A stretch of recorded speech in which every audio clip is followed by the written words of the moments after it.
behalf of the Southwest Seattle Historical Society Board of Trustees and staff, I'd like to welcome all of you to this very special occasion.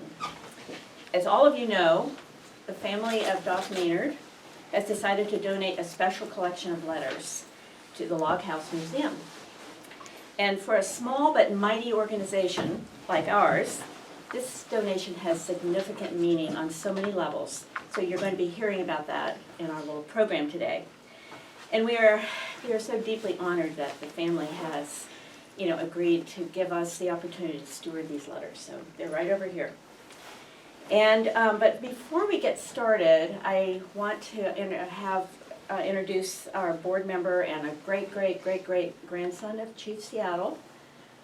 Did I get that right? Yeah. Too many grandsons. To provide a welcome, and as we recognize that we are on Duwamish land. And I get goosebumps when I think about the descendant of Chief Seattle and the descendants of Doc Maynard are all in the same room together today.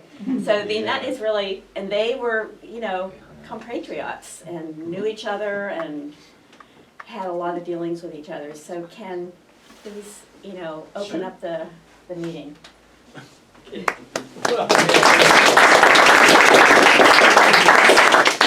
Sorry, I apologize for being late. I didn't realize everybody was going to be early. But it wasn't very long ago that we were all together in the form of Doc Maynard and my grandpa, Chief Seattle. Of course, it was just at the end of the block right over here that in 1851, Seattle, my grandpa, he welcomed people here with these words that started with Flalil. This is a native word. It means come ashore. So he says, Flalil disiaya disha padata Dawabs, which means come ashore, my friends, onto this land of the Duwamish. So if you walk down here a block and then step into the park right there, it's right exactly there that all of that stuff happened. And so in my family tree, we have plaques down there, all big bronze plaques that describe how to build a canoe and stuff. So we're all still here and we're all gathered once again. And so I would say, Hasalav the beat, see the Ishit, Disha look, Pud Squiswa Tufted, the not the ha. Don't look at me.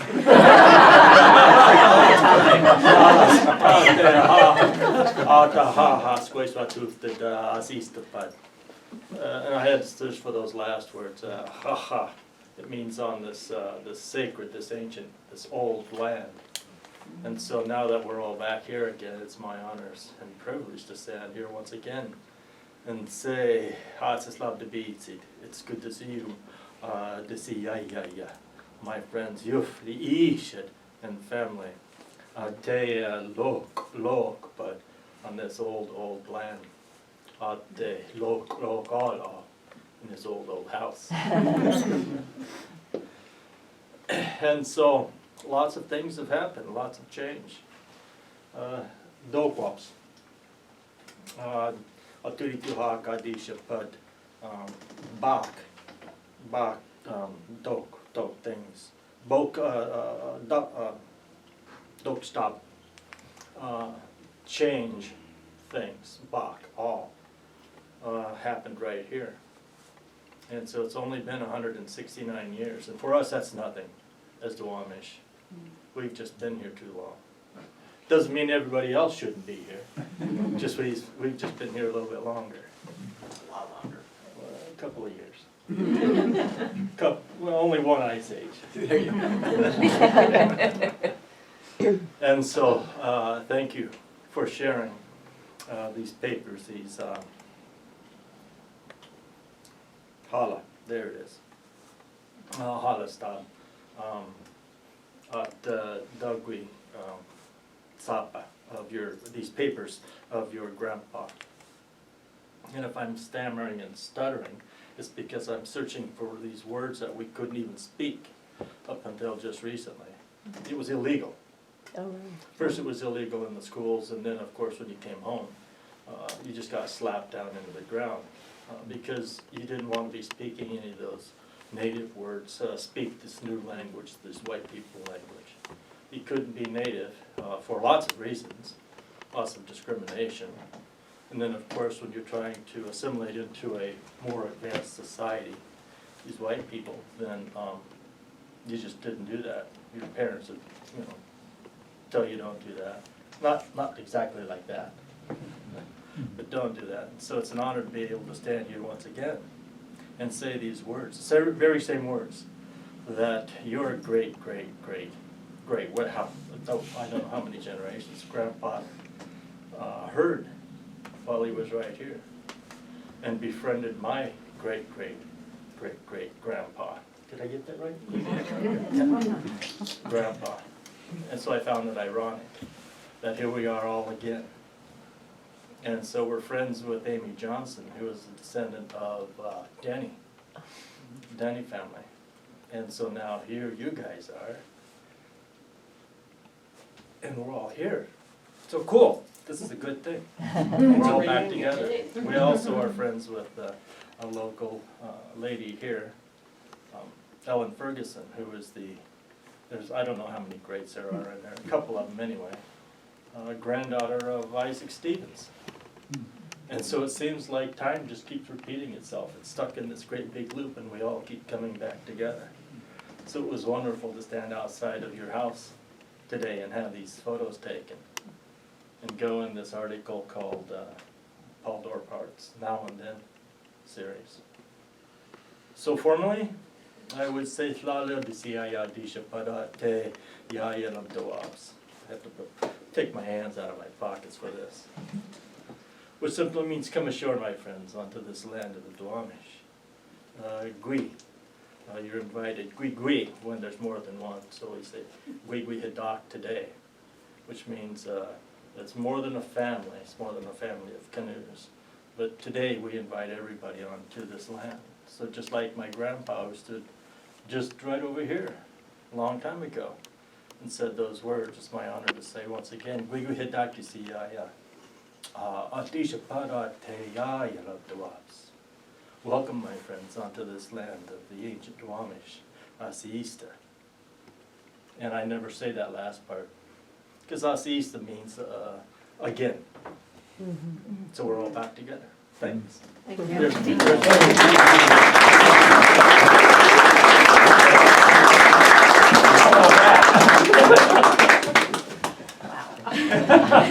I know.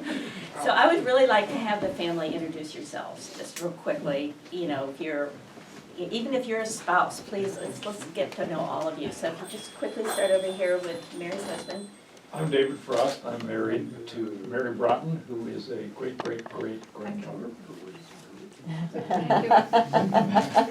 And I'm Chris Broughton, 3 times great-grandson.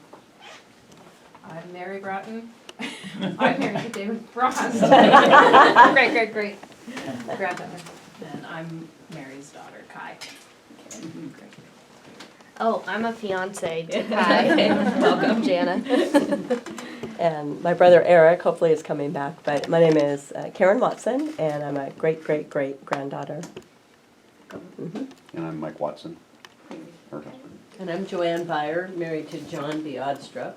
You can introduce yourself. Who is also a great-great-great-grandson of Dr. Maynard. Welcome. And do we have any other cousins here? We've been so fortunate that all the cousins came together today to go over and have a picture taken at the Maynard house. So Impossible. it was impossible. So anyway, now I'd like to introduce Chris, who's going, you know, the biggest thing we want to know is, where did these letters come from? We want to hear the story. So Chris is here to tell us how he have found them, how they came into his attention, and what you've taken such beautiful care of them. So we would love to have you come up and tell us the story. Okay. A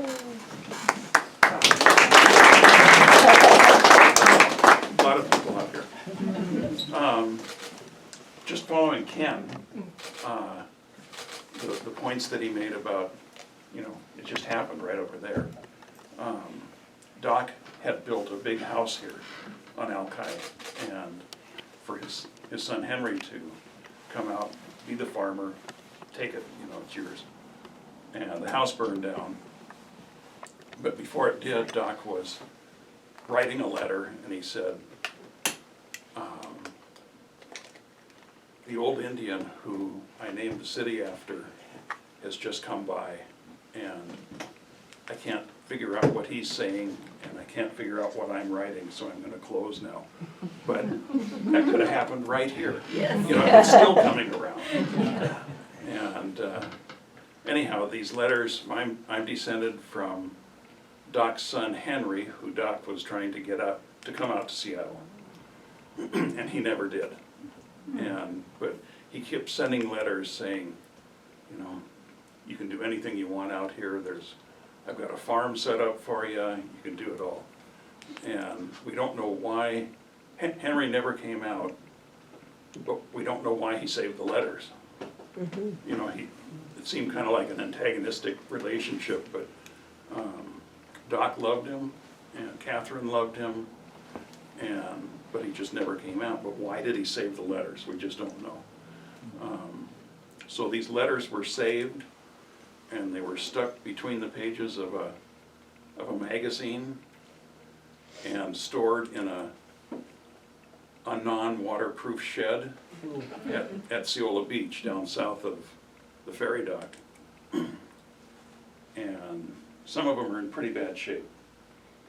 But when I was born, I got a birth announcement in the Times, and it said, a new descendant of Doc Maynard has just been born, and my mom's got a quote in there saying, we've got a bunch of his letters. I'm sure Chris will be interested in these someday. And I don't know where, I don't know how they got to Ceola.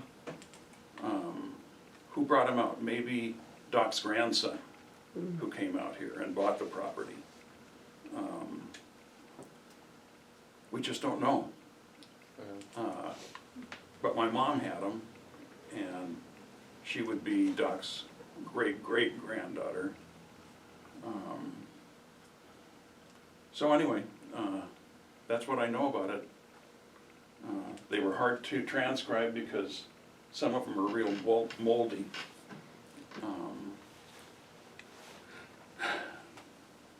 But that's what I know. And then tell us what you did with them, what you've done with the Oh. letter. I finally, you know, they'd kind of been, you know how a box of stuff like that will just kick around the family for a while. And when I was about 30, I said, well, let's see what's in these. And I started transcribing them, and it was too good. It was just great stuff in there. And back then, there was no internet, and there was no word processor. All I had was a typewriter, and that's what you do, you know, you just type them out. And they look pretty good for a non-legal typist, you know, pretty good stuff. And my niece Kai did 2 of them. So anyway, most of them are transcribed. I think there's still maybe half a dozen that aren't. There's still great information to be learned there. There's one where Catherine describes to Henry, well, your father has died. And God, it's a killer. And there's one where Doc acknowledges that he's a grandfather for the first time. And well, anyway, I've got a photo of a middle-aged man who was an old man when my mother was a child, and this is Doc's grandson. So we tied the family tree together from both directions, and that was a huge deal to have that happen.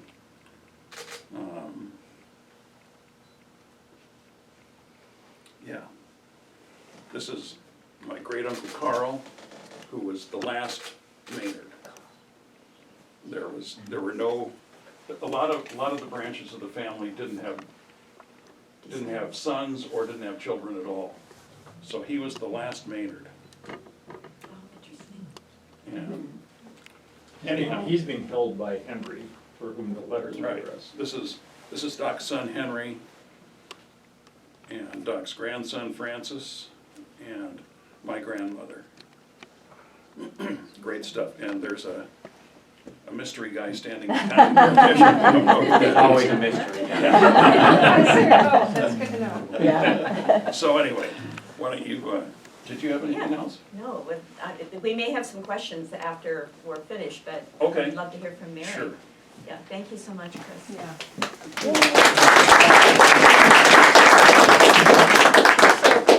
Kathy had asked me to talk about how we came to be doing this now.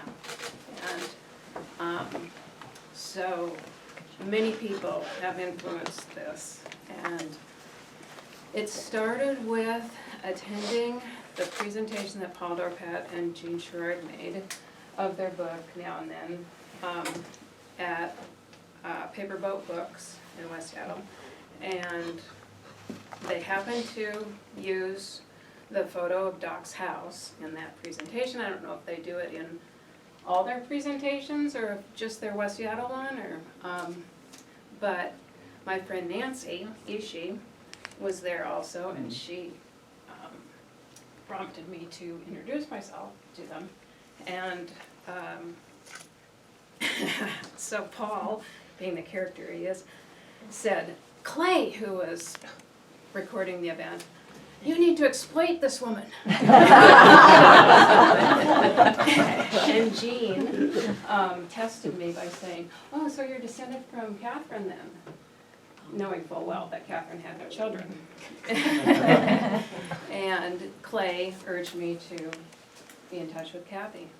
So fast forward a little bit, Chris and his wife are gonna come and visit from Tucson. And in thinking of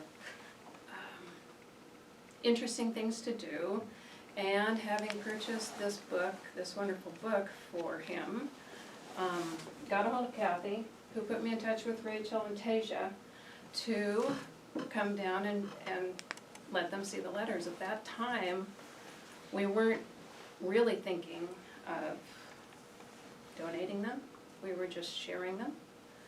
But the professionalism and enthusiasm, it chokes me up. And it just seems like this is where they belong. Oh, thank you. Yep. Yeah.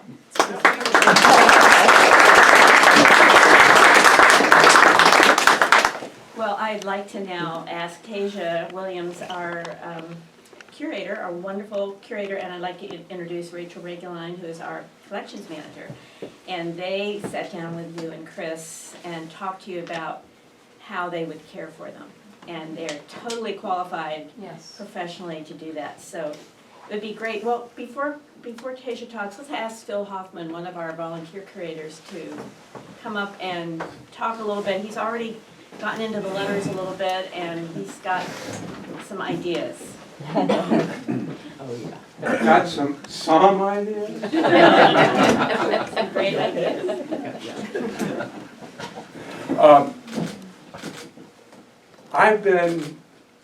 I've had the rare honor and privilege to get a sneak preview of some of the transcribed letters. And there's one letter that I had spent some time with, which I find absolutely wonderful. It's a letter dated March of 1858. It's that one right there. Is it this one right here? Well, this one right here. I was given a copy of the scanned version of the transcription of that letter. That letter begins with a date and a reference to the Alki farm, where Doc Maynard was residing when he wrote this letter. And the letter gives a wonderful insight into the relationship of Maynard to his two children, Henry and Francis. if I could be so bold as to suggest it was an estranged relationship, where he very much wanted Francis and Henry to move to Alki and to be with him. He promised them a stipend, but understanding this relationship gives us a new insight into Maynard and his motivations for the things that he did at Alki and in Seattle, particularly his business relationship with Charles Terry. Understanding these motivations, I believe, is an absolute historic imperative to better understand our history today. And I believe working with these letters in a scholarly manner will give us a better insight and an invaluable understanding of our heritage. It's going to be a long process of conservation, restoration, transcription, and distribution of the letters, but it is worthwhile, and the effort will be our children and grandchildren will be well rewarded for that effort. So, Catherine, Kathy hadn't said anything about this yet, and I hope you will indulge me. But as an acknowledgement to the Maynard family, by future historians, current historians, and scholars, and those interested in history, I have a Xerox copy, unfortunately, of the deed from Charles Terry to David S. Maynard that granted the ownership of the Alki land claim that Terry took as his own, and he sold to Doc Maynard for $1,000. This deed, I have no idea where the original deed is, but in those days, things were recorded just like your own home deed is recorded, except that a person sitting at a desk would take the deed that was handed to him or her, and literally write into the book of deeds a copy of the deed. And this is what I would like to give you a copy of. And it says, just for, briefly, for and in consideration of the sum of $1,000, sold, conveyed, and transferred unto said David S. Maynard and his heirs and assigns. Uh-oh. All that certain parcel and portion of land in the county of King and territory aforesaid known as the land claim of the said Charles C. Terry, and more particularly known and described as follows. Transit by a line commencing at a post on the beach. Where is the post? Near the entrance to Elliott Bay in said county, running thence due south 94 and 30 100ths chains. Chains is an old English surveyor's measurement unit, which is 66 feet. A chain is 66 feet. And thence due west 76 and 300ths change to the beach. That would be over here on Puget Sound. And then following the meandering of the beach northerly, northwesterly, and easterly to the place of beginning, containing 320 acres of land, and I hate to say this, accepting and reserving 3 town lots in the former town of Alki, which said lots have been heretofore sold to Adam Bowles. So, I don't know who Adam Bowles is, I don't know where Adam Bowles is, but somewhere in history, he's your partner. So, here's several copies, please distribute them amongst yourselves, and it's just an acknowledgement of indebtedness to the family for the historical asset that you have granted us. Oh, thank you. Thank you.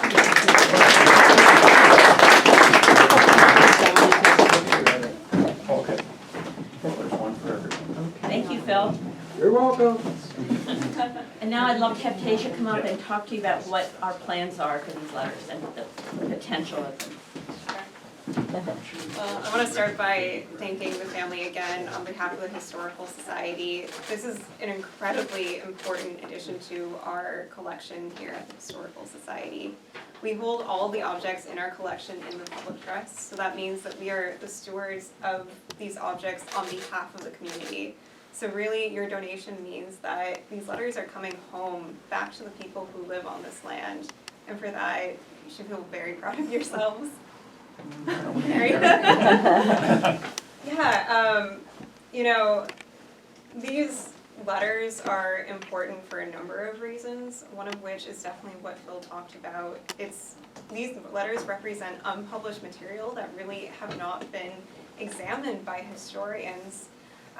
You know, the process of doing history research is never done, and history is one way for us to understand our present, so how we got here, and maybe plan a better path for our future. And Phil is definitely in the weeds, you know, doing that research, and I know I will be as well over the coming months. But also by bringing these back to the Historical Society, that means that other people from the community from all over the world can really come and see firsthand, learn from these letters, and use that to reinterpret the history of this really formative period in Seattle history.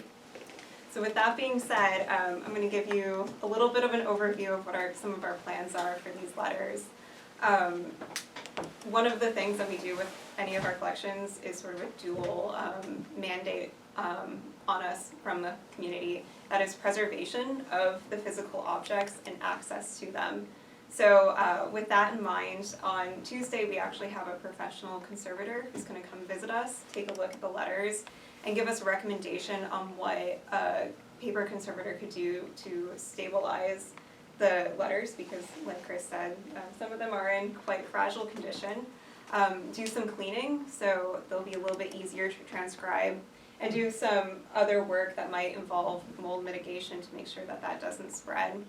The second thing that Rachel and I will be working on, with the help of some of our volunteers, is to go ahead and transcribe the letters that haven't been transcribed already, and then put those online so anyone, wherever they are, can take a look at these letters and you know, learn more about not only Doc Maynard, you know, his relationship with the people here, but also his relationship with the Duwamish as well.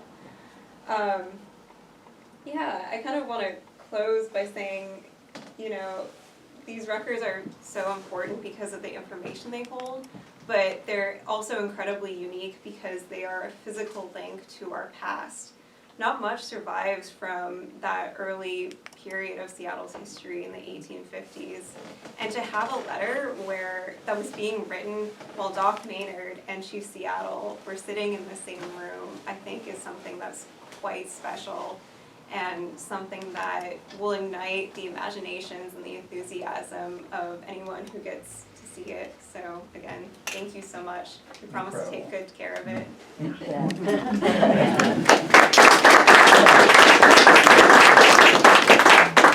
Well, that really concludes our program. I don't know if anybody would have any questions to ask. Patrick? What's the range of dates? What's the earliest letter? What's the latest letter in the collection? The first one is from St. Joseph, Missouri, and he's still on his way out here, 1850. And his last letter, I think, was 1873, which was the year he died. And then maybe 10 years after that from Catherine. So probably 1880, late 1870s. There's actually an 1892. Is there? 1892. And how So many? sort of the How many second half letters? of the 19th century. Yeah. How many letters, Chris? Ooh, total? I think 32. 32? Okay. Were these letters written in ink or pencil, charcoal? How does the medium affect their durability and their legibility? They were all in pen. Yeah, they got wet and then they molded. Some of them were in a lot better shape than others. They're just a treat to transcribe because you can read his handwriting pretty well. But the ones that are moldy are going to need some work. Chris got an incredible amount of stuff off the moldy ones. Well, I have a question maybe for Phil. Where Phil is. He's back there. So, ma'am. yeah, in one of the letters, Doc refers to having taken in a young girl. We may decide to keep her, I think was the terminology. Do you have any knowledge of this little girl or who she was or where she ended up? No, but I was struck by the same sentence as you have been. I don't know, the records, to my reading of Seattle history from that day, people who have written about it, say nothing about that. I haven't, Yeah. that's one of the great questions to be answered. And the question is, was she Native American? Or was she a daughter of some immigrant who lost their parents? There's a 15 subsidiary questions. Yes. But you're right, what's the story here? Well, maybe those untranscribed letters will have more information. Right. Any other questions? Mike? It might be interesting to hear, Chris, Mary, and Phil, what in these letters so far that you know relates to the house. To that The house on 64th. That used to be on the beach. Yes. I think that one thing that I got out of the letters was the need to almost take all the information and see it in a linear form, because I couldn't tell, I don't know, maybe you could, sometimes if we were overlapping I've bought this, I've sold that, I traded that, I built a house, here's a house for you, Henry, we've got everything you need here. It burned down, which was which, don't know. Did you get any more sense? I don't remember having that kind of trouble with it. Oh. There is It's just me. there is a clear Well- reference to the other house burning down. Right. And I thought there was something about the new house, but I'm not clear on. And then because they had That's a a good house question. at Broadway and Cherry, they had a house on Main between King and Jackson or something thereabouts. How many houses did they have? And he refers to having a number of houses to Henry when the big house burned down. We still have these, it's just not near the farm. So, I don't know if that really answered any question. No, It was interesting information. Phil has a thought here. Okay. You raise a great question. Before Doc Maynard arrived at Alki, Charles Terry was here for several years, beginning in 1851, and he departed the scene around 1855. Greg Lang, a local Seattle historian, has been doing a lot of work in trying to understand what Charles Terry preserved from the original immigrant party that landed in November 1853, particularly those cabins that were built. These letters give us new insight into what actually was built. My understanding of local Seattle history was that there was only one house out here that burned down in February of 1858. But Doc Maynard tells us that there was a earlier house that burned down. And he also tells us that there are two other houses sitting around here. Right. Sitting around. And then he says in the letter about living in a store. Greg might have something in addition to offer these elementary quotations out of that one Maynard letter. Yeah, thank you. I mean, what's so wonderful is that in 1858, he's describing all of these buildings, and I suspect that almost all of those buildings were built when there was a town of Alki. When the town of Alki existed here, beyond just when Terry got here in 1851, And he was in partnership with Lowe, and they had a store on the point. And then in 1853, Lowe left, he moved down to California, first down to Olympia, and then I think later they moved down to California. Anyway, right after that, I think Terry started to promote this as a town site, and so these other buildings were built, and there were shops, right? So there was a ship's chandlery shop, there was a general store, no doubt there was a tavern or two that were built. And the people who built them would live in the back, and then their store would be in the front. And so Maynard is going through and listing all of these buildings that were on the point, and it's almost a guarantee that nearly all of them, if not all of them, were actually part of that town of Alki. The town of Alki basically dissolved in before the Native American Indian Wars that occurred, because everybody was moving over to Seattle. Seattle was growing so quickly that kind of Alki was left in the backwater. And so everybody kind of abandoned Alki and moved over to Seattle or moved elsewhere. That was 1856? Yeah, there was a election precinct here at Alki Point where people voted, and in the late summer of 1855, there were some people that were signed up to be judges and things. The county commissioners did that.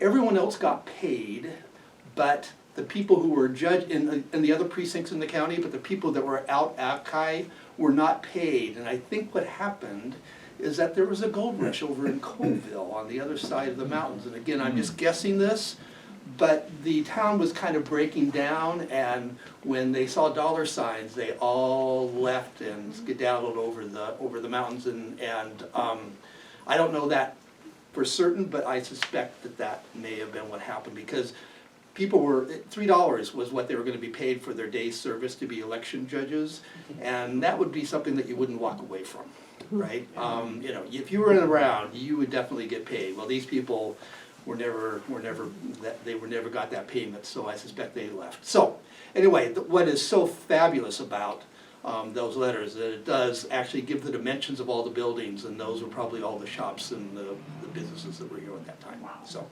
Thank you so much. And before we, okay, you have another question? Yes. Been trying to, Carrie. Are there dates on these letters? Yeah. Yeah, I was wondering too about, are each one of the letters dated, Yeah, or some not there's a list of all the letters and dates. in date? And There's only a few that we couldn't, you couldn't find any dates at the very end. There was none, but there's just one or two. Before we adjourn for champagne toast, I'd want to introduce the current owner of the Maynard House, Marty Cameron, who has lovingly restored that beautiful, beautiful home. It's incredible. And we're going to, our home tour this year will be at the Maynard House in August, so get to enjoy that. So are there any other questions before we go ahead? Question for you guys. So at some point, might there be an exhibition here at the museum that people can come and see? We definitely can. Yeah, so we definitely are going to use this in some sort of programming, whether it be an exhibit. We have been talking with the family about potentially publishing a book with these letters and sort of historical analysis to go along with the letters from multiple perspectives. So we're still figuring out the details of all that, but these letters are too important to collect dust. We definitely want to put them out there and do some scholarship on them. And the transcribed letters will be available to the public. Absolutely, yeah. Once we get them all transcribed. Yes. I know this isn't the Antique Roadshow, but has the financial amount been discussed of what this collection is worth? So for actually legal reasons, we as an organization can't put a value on any objects accepted into the collection. But the family could. They could. They would have to get an outside appraiser. I see. for I mean, the they are priceless. truly priceless. To the family. We just want the land back.